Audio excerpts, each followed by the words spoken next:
नमस्ते दोस्तों, मुंशी प्रेमचंद की कहानी आखिरी मंजिल आइए सुनते हैं।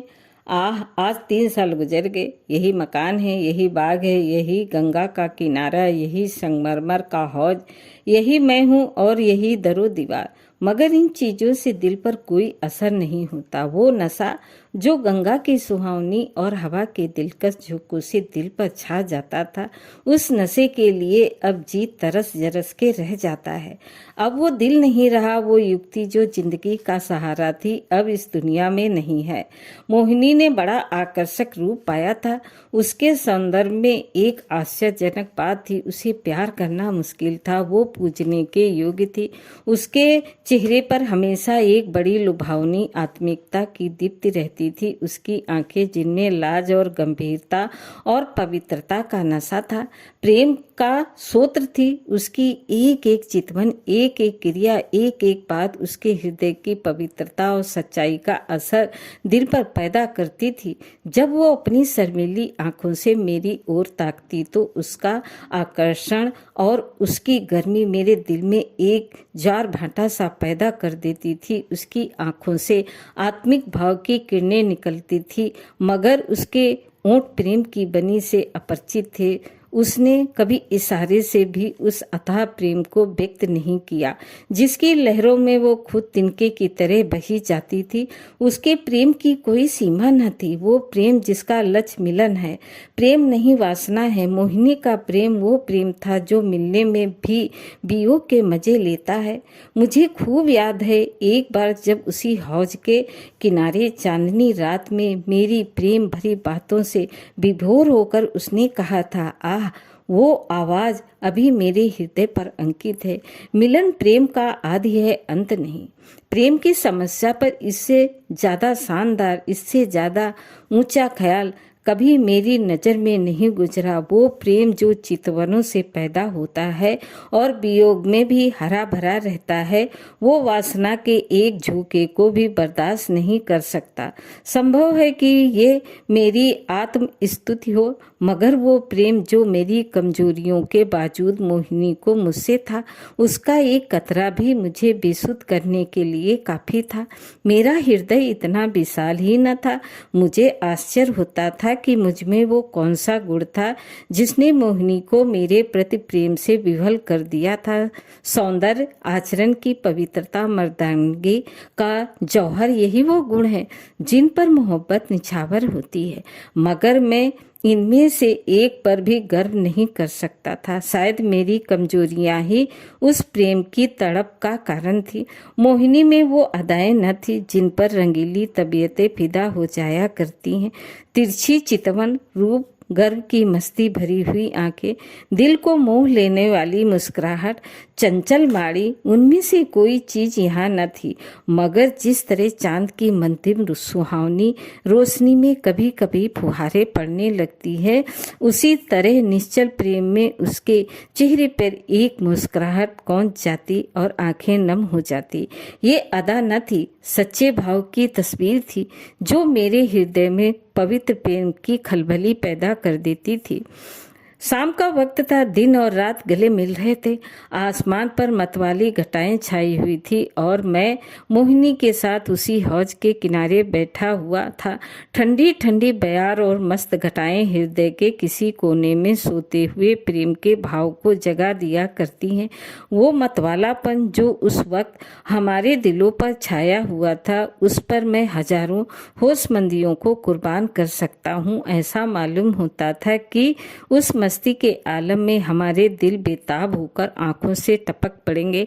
आज मोहिनी की जबान भी संयम की बेड़ियों से मुक्त हो गई थी और उसकी प्रेम में डूबी हुई बातों से मेरी आत्मा को जीवन मिल रहा था।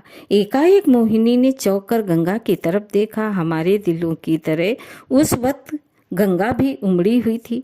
पानी की उस उद्दन उठती गिरती तह पर एक दिया बहता हुआ चला जाता था और उसका चमकता हुआ अक्स थिरकता और नाचता एक पुच्छल तारे की तरह पानी को आलोकित कर रहा था। उस नन्ही सी जान की क्या बिसात थी। कागज के चंद पूजे, बांस की चंद तीलियां, मिट्टी का एक दिया की जैसे किसी की अतृप्त लालसाओं की समाधि थी, जिस पर किसी दुख बांटने वाले ने तरस खाकर एक दिया जला दिया था। मगर वो नन्ही सी जान, जिसके अस्तित्व का कोई ठिकाना न था, उस अथाह सागर में उछलती हुई लहरों से टकराती, भंवरों से हिलकोरे खाती, शोर करती हुई लहरों को रौंदती चली जाती थी। शायद जल देवियों ने उसकी निर्बलता पर तरस खाकर उसे अपने आंचलों में छुपा लिया था। जब तक वो दिया झिलमिलाता और टिमटिमाता हमदर्द लहरों से झकोरे लेता दिखाई दिया, मोहिनी टकटकी लगाए खोई सी उसकी तरफ ताकती रही। जब वो आंख से ओझल हो गया तो वो बेचैनी से उठ खड़ी हुई और बोली, मैं किनारे पर जाकर उस दिए को देखूंगी। जिस तरह हलवाई की मन भावन पुकार सुनकर बच्चा घर से बाहर निकल पड़ता है और चाव भरी आंखों से देखता और अधीर आवाजों से पुकारता उस नेमत के थाल की तरफ दौड़ता है, उसी जोश और चाव के साथ मोनी नदी के किनारे चली। बाग से नदी तक सीढ़ियां बनी हुई थी। हम दोनों तेजी के साथ नीचे उतरे और किनारे पहुंचते ही मोहिनी ने खुशी के मारे उछलकर जोर से कहा, अभी है, देखो वो निकल गया। वो बच्चों की का सा उत्साह और उद्दीनता, अधीरता जो मोहिनी के चेहरे पर उस समय थी, मुझे कभी न भूलेगी। मेरे दिल में सवाल पैदा हुआ, उस दिए से ऐसा हार्दिक संबंध, ऐसी विह्वलता क्यों?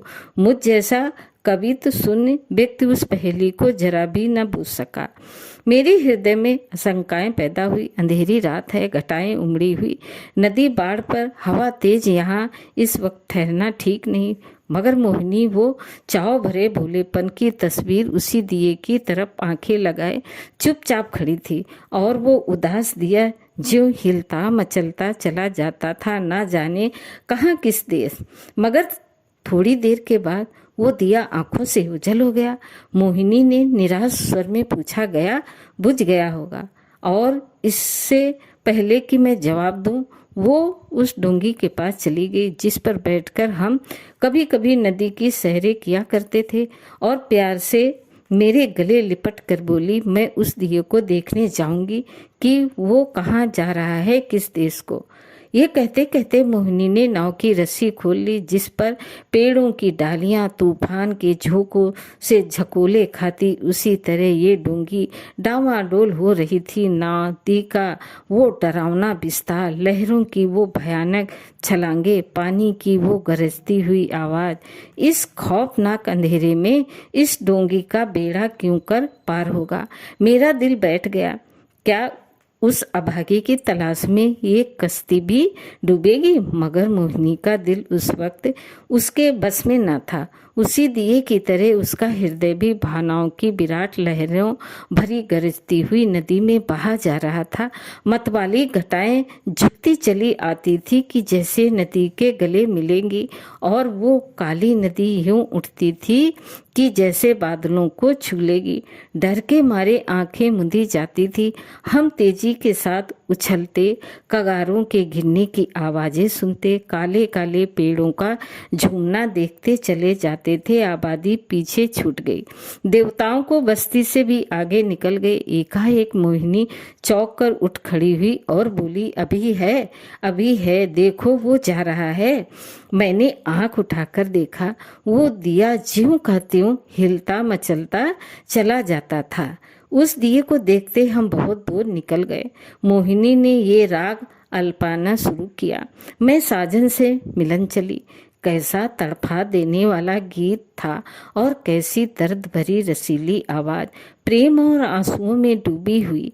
मोहक गीत में कल्पनाओं को जगाने की बड़ी शक्ति होती है। वो मनुष्य को भौतिक संसार से उठाकर कल्पना लोक में पहुंचा देता है। मेरा मन की आंखों में उस वक्त नदी की पुरसोर लहरें, नदी किनारे की झूमती हुई डालियां, सनसनाती हुई हवा, सबने जैसे रूप धर लिया था, और सबकी सब तेजी से कदम उठाए चली जाती थी अपने साजन से मिलने के लिए। उत्कंठा और प्रेम से झूमती हुई ये युवती की धुंधली सपने जैसी तस्वीर हवा में, लहरों में और पेड़ों के झुरमुट में चली जाती दिखाई देती और कहती थी, साजन से मिलने के लिए इस गीत ने सारे दृष्टि पर उत्कंठा का जादू फूंक दिया। मैं साजन से मिलन चली। साजन बसत कौन सी नगरी, मैं बोरी ना जानू, ना मोहे आस मिलन की, उससे ऐसी प्रीत भली। मैं साजन से मिलन चली। मोहिनी खामोश हुई तो चारों तरफ सन्नाटा छाया हुआ था और उस सन्नाटे में एक बहुत मध्यम रसीला स्वप्निल स्वर क्षितिज के उस पार से या नदी के नीचे से या हवा के झोंकों के साथ आता हुआ मन के कानों को सुनाई देता था। मैं साजन से मिलन चली। मैं इस गीत से इतना प्रभावित हुआ कि जरा देर के लिए मुझे ख्याल ना रहा कि कहाँ हूँ और कहाँ जा रहा हूँ। दिल और दिमाग में वही राग गूंज रहा था। अचानक मोहिनी ने कहा, उस दिए को देखो। मैंने दिए की तरफ देखा। उसकी रोशनी मंद हो गई थी और आयु की पूंजी खत्म हो चली थी। आखिर वो एक बार जरा भभका और बुझ गया। जिस तरह पानी की बूंदें नदी में गिरकर गायब हो जाती हैं, उसी तरह अंधेरे के फैलाव में उस दिए की हस्ती गायब हो गई। मोहिनी ने धीमे से कहा, अब नहीं दिखाई देता, बुझ गया। ये कहकर उसने एक ठंडी सांस ली। दर्द उमड़ आया, आंसुओं से गला फंस गया। जबान से सिर्फ इतना निकला, क्या यही उसकी आखिरी मंजिल थी? और आंखों से आंसू गिरने लगे। मेरे आंखों के सामने से पर्दा सा हट गया। मोहिनी की बेचैनी और उत्कंठा, अधीरता और उदासी का रहस्य समझ में आ गया और बरबस मेरी आंखों से भी आंसू की चंद बूंदें टपक पड़ी। क्या उस शोर भरे खतरनाक तूफानी सफर की यही आखिरी मंजिल थी? दूसरे दिन मोहिनी उठी तो उसका चेहरा पीला था। उसे रात भर नींद नहीं आई थी। वो कवि स्वभाव की स्त्री थी। रात की इस घटना ने उसके दर्द भरे भावुक हृदय पर बहुत असर पैदा किया था। हंसी उसके ओंठों पर यूं ही बहुत कम आती थी। हाँ, चेहरा खिला रहता था। आज से वो हंसमुखपन भी विदा हो गया। हरदम चेहरे पर एक उदासी सी छाई रहती और बातें ऐसी जिनसे हृदय छलनी होता था और रोना आता था। मैं उसके दिल को इन ख्यालों से दूर रखने के लिए कई बार हंसाने वाले किस्से लाया, मगर उसने उन्हें खोलकर भी न देखा। हाँ, जब मैं घर पर न होता तो वो कवि की रचनाएं देखा करती, मगर इसलिए नहीं कि उनके पढ़ने से कोई आनंद मिलता था, बल्कि इसलिए कि उसे रोने के लिए ख्याल मिल जाता था। और वो कविताएं जो उस जमाने में उसने लिखी, दिल को पिघला देने वाली दर्द भरे गीत। कौन ऐसा व्यक्ति है जो उन्हें पढ़कर अपने आंसू रोक लेगा? वो कभी कभी अपनी कविताएं मुझे सुनाती और जब मैं दर्द में डूबकर उसकी प्रशंसा करता तो मुझे उसकी आंखों में आत्मा के उल्लास का नशा दिखाई पड़ता। हंसी, दिल लगी और रंगीनी मुमकिन है कुछ लोगों के दिलों पर असर पैदा कर सके, मगर वो कौन सा दिल है जो दर्द के भावों से पिघल न जाएगा? एक रोज हम दोनों इसी बाग की सैर कर रहे थे। शाम का वक्त था और चैत का महीना। मोहिनी की तबीयत आज खुश थी।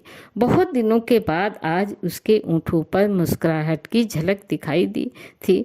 जब शाम हो गई और पूर्णमासी का चांद गंगा की गोद से निकलकर ऊपर उठा तो हम इसी हौज के किनारे बैठ गए। ये मौज सीढ़ियों की कतार और ये हौज मोहिनी की यादगार है। चांदनी में बिसात आई और चौपड़ होने लगी। आज तबीयत की ताजगी ने उसके रूप को चमका दिया था और उसकी मोहक चपलताएं मुझे मतवाला किए देती थी। मैं कई बाजियां खेला और हर बार हारा। हारने में जो मजा था वो जीतने में कहाँ। हल्की सी मस्ती में जो मजा है वो छकने और मतवाला होने में नहीं। चांदनी खूब छिटकी हुई थी। एकाएक मोहिनी ने गंगा की तरफ देखा और मुझसे बोली, वो उस पार कैसी रोशनी नजर आ रही है? मैंने भी निगाह दौड़ाई। चिता की आग जल रही थी, लेकिन मैंने टाल कर कहा, सांझी खाना पका रहे हैं। मोहिनी को विश्वास नहीं हुआ। उसके चेहरे पर एक उदास मुस्कुराहट दिखाई दी और आंखें नम हो गई। ऐसे दुख देने वाले दृश्य उसके भावुक और दर्द मंद दिल पर वही असर करते थे जो लू की लपट फूलों के साथ करती है। थोड़ी देर तक वो मौन निश्चल बैठी रही, फिर शोक भरे स्वर में बोली, अपनी आखिरी मंजिल पर पहुंच गया। दोस्तों, कहानी कैसी लगी? लाइक करें, सब्सक्राइब करें। धन्यवाद।